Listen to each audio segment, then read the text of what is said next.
कुछ लोग मुझसे पूछते हैं जी बिजनेस के लिए लोन लिया जा सकता है। मैं उन्हें कहना चाहता हूं बिजनेस के लिए तो आप लोन ले सकते हैं लेकिन लोन पे आप बिजनेस नहीं कर सकते। थोड़ी सी ये बात है डिफरेंट सी, लेकिन मैं इसको आपके लिए आसानी से एक्सप्लेन कर देता हूं। जब आप कहते हैं जी बिजनेस के लिए लोन लिया जा सकता है, इसका मतलब आप पहले से बिजनेस कर रहे हैं, उसकी 2 साल 3 साल की बिजनेस हिस्ट्री है, वो बिजनेस लॉसेस से निकल के प्रॉफिट में आ चुका है। जब वो बिजनेस लॉसेस से निकल के प्रॉफिट में आ चुका है तो डेफिनेटली इसका मतलब ये कि लोन पे अगर आपने किसी को इंटरेस्ट पे करना है या किसी फ्रेंड और रिलेटिव से लिया आपने प्रॉफिट का पार्ट पे करना है तो आप इजीली उसे ले सकते हैं। तो इसका मतलब ये कि जब बिजनेस को ग्रो करना हो तो तब तो आप लोन ले सकते हैं, लेकिन मैंने कहा लोन से बिजनेस नहीं कर सकते। इसका मतलब ये कि जब न्यू बिजनेस आपने स्टार्टअप करना हो तो उसके लिए लोन नहीं लिया जा सकता। अब आपको अच्छी तरह पता है, जैसे हमारी एक पंजाबी की कहावत है कि पहले चट्टी फिर हट्टी फिर खट्टी, कि बिजनेस का जो स्टार्टअप होता है पहले वो लॉसेस से होता है, लॉस होता है, फिर वो नो प्रॉफिट नो लॉस की सिचुएशन में जाता है, फिर वो प्रॉफिट की सिचुएशन में जाता है। अगर आप लोन लेके बिजनेस स्टार्ट करेंगे, एक तरफ से उस पर इंटरेस्ट देना है या आपने प्रॉफिट की परसेंटेज देनी है।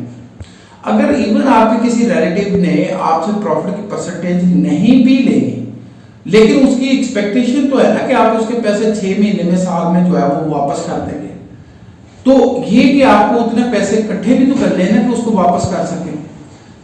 तो दूसरी तरफ आपने इंटरेस्ट उसको प्रॉफिट भी देना है, दूसरी तरफ आपको लॉसेस भी होने हैं। अगर सपोज आपने 15% जो है वो इंटरेस्ट पे करना, 15% आपको लॉस हो गया, 15 एंड 15 कितना हो गया 30%। 30% ये हो गया, फिर पर्सनल आप एक्सपेंसेस उससे निकालना शुरू कर लेते हैं। अगर आप फैमिली एक्सपेंसेस नहीं भी निकालते तो पर्सनल एक्सपेंसेस जब निकालते हैं 10% भी वो निकाल लें, तो इसका मतलब ये कि अगर 1 मिलियन आपने बिजनेस में लगाया तो 40% पैसे तो उसमें से फौरन आप रिफंड करने के सीन में चले गए। तो इसका मतलब जो आपने उसमें वो जो कहते होते ना पंजाबी में रास लगाई थी, आप उस रास को खाना शुरू कर लेंगे। होगा क्या, 6 मंथ नहीं गुजरेंगे, आपको लिक्विडिटी इशू हो जाएगा, कैश फ्लो इशू हो जाएगा, आप लोगों को पेमेंट्स नहीं कर पाएंगे, आप एम्प्लॉइज को सैलरी नहीं दे सकेंगे, अगर रेंटल प्लेस है रेंट नहीं दे सकेंगे, तो आपका बिजनेस जो है वो लॉसेस की वजह से जो है वो बंद हो जाएगा। बंद नहीं होगा तो उसकी दूसरी सूरत आ जाती है, आप अपने बिजनेस को रेस्क्यू करने के लिए फर्दर लोगों से लोन लेना शुरू कर लेंगे। अब होता क्या है कि जब एक मरतबा एक बिजनेस जो है वो स्टार्ट हो जाता है, फिर हम अपने रिश्तेदारों से शर्मिंदगी से बचने के लिए फर्दर लोन ले लेके उसे सेव करने की ट्राई करते हैं, उसको रेस्क्यू करने की ट्राई करते हैं। तो होता है कि 10 लाख से बिजनेस स्टार्ट किया, उसके बाद हमारी सिचुएशन ये होती है उससे 3 या 4 गुना पैसे ड्यूरिंग बिजनेस हम लोगों से पकड़ के उसमें इन्वेस्ट कर देते हैं। अल्टीमेटली वो बिजनेस डिफॉल्ट कर जाता है, तो हमारे पे 50 लाख का जो है वो एकदम लोन जो है वो स्टैंड कर देगा, जो सारी जिंदगी में उतरेगा, जो आप लोगों से नजरें मिलाने के भी काबिल आपको नहीं छोड़े।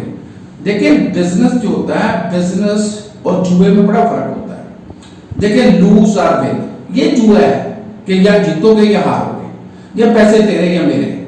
लेकिन बिजनेस जो होता है ये लूज एंड विन होता है। मैंने विन एंड लूज नहीं कहा, लूज एंड विन। इसका मतलब क्या कि पहले आपको लॉस होगा, फिर जाके वो लॉस रिकवर होना शुरू होगा, फिर आपका प्रॉफिट शुरू होगा। मैं बिल्कुल इस तरह अपने लोगों से कहता होता हूं कि जैसे एक रेतली जमीन है और वो रेतली जमीन में आप पानी डालते हैं, तो वो रेतली जमीन उस पानी को जो है पहले अब्सॉर्ब करती है। अब पानी डालते रहते हैं, सपोज एक लोटे से आप पानी डालते रहते हैं, वो रेतली जमीन पानी जज़ब करती रहती है। तो फिर एक वक्त आता है कि पानी उसकी सतह पे ठहरना शुरू हो जाता है कि नीचे जज़ब करने की सलाहियत उसकी पूरी हो चुकी होती है। ऐसे बिजनेस जब न्यूली आप स्टार्टअप करते हैं ना, तो वो एक रेतली जमीन है, पहले की इन्वेस्टमेंट उसने जज़ब करनी है, फिर फर्दर आप इन्वेस्ट करोगे तो फिर वहां से रिटर्न जो है वो स्टार्ट होना है। तो ये बिल्कुल भी ऑप्टिमिस्टिक जो है अप्रोच नहीं है कि आप न्यू बिजनेस का स्टार्टअप लोन से करें। जैसे गवर्नमेंट की भी कुछ पॉलिसीज ऐसी होती हैं, मैं तो उस पॉलिसीज के कभी भी हक में नहीं हूं। जैसे कामयाब नौजवान प्रोग्राम के जी न्यू मतलब डिग्री होल्डर को हम लोन देंगे, वो भाई लोन पे आप इंटरेस्ट लेंगे, तो वो कैसे बिजनेस को करेगा कि बिजनेस में तो उसका स्टार्टअप जो है लॉस से होगा, तो वो आपको इंटरेस्ट कैसे वापस कर देगा। इसका मतलब ये है कि यहाँ पे डिफॉल्ट की रेशियो आपकी 40-50% निकलेगी, लोग लोन रिपे नहीं कर पाएंगे। इससे बेहतर ये है कि आप छोटे बिजनेस को, स्मॉल बिजनेस को, एसएमईज उनको पकड़ें और उनकी ग्रोथ पे इन्वेस्ट करें। यानी ऐसा प्लान दें कि जिसका पहले बिजनेस है, जिसकी एज है साल, 2 साल, 3 साल, उस पे लोन लिया जा सकता है, और जो बिल्कुल स्टार्ट है उस पे लोन नहीं लिया जा सकता। ये मैं आपसे अपना एक्सपीरियंस शेयर कर रहा हूँ, अपने एनालिसिस शेयर कर रहा हूँ एज अ बिजनेस स्टूडेंट, क्योंकि मैं तो अभी स्टूडेंट लेवल पे हूँ।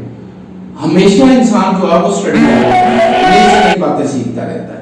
मैं कोई इस्लामिक स्कॉलर के हिसाब से आपसे बिल्कुल बात करने के मतलब मूड में नहीं। बिजनेस के स्टूडेंट के तौर पे ये कि आप ग्रोथ ऑफ बिजनेस के लिए लोन ले सकते हैं, स्टार्टअप के लिए लोन नहीं ले सकते। खुदा